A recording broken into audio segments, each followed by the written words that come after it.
As final negotiations approach, equity concerns remain on technology transfer provisions in the pandemic treaty. The issue: some countries insist on the use of the word voluntary. In this post, I summarize analysis from 30 legal experts from around the world that explain why that's redundant. A current footnote defines tech transfer as an agreed process where technology is transferred on mutually agreed terms. Adding voluntary to the main text is both redundant and potentially harmful. Without the word voluntary, would the pandemic agreement force manufacturers to transfer technology? No, because the phrase, quote, mutually agreed terms, end quote, already implies state party commitments. In Article 11 and throughout the draft, there's a focus on facilitation, not coercion. Even in a pandemic emergency, state parties commit only to urging manufacturers to share technology.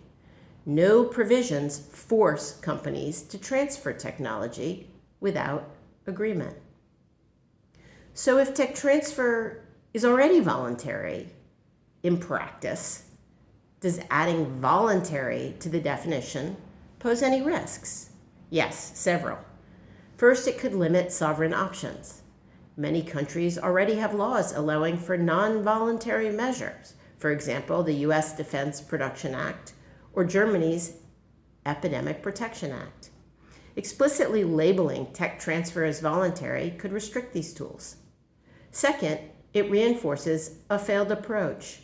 During COVID-19, manufacturers had little incentive to transfer technology voluntarily. Codifying voluntary tech transfer could make it even harder to address future crises.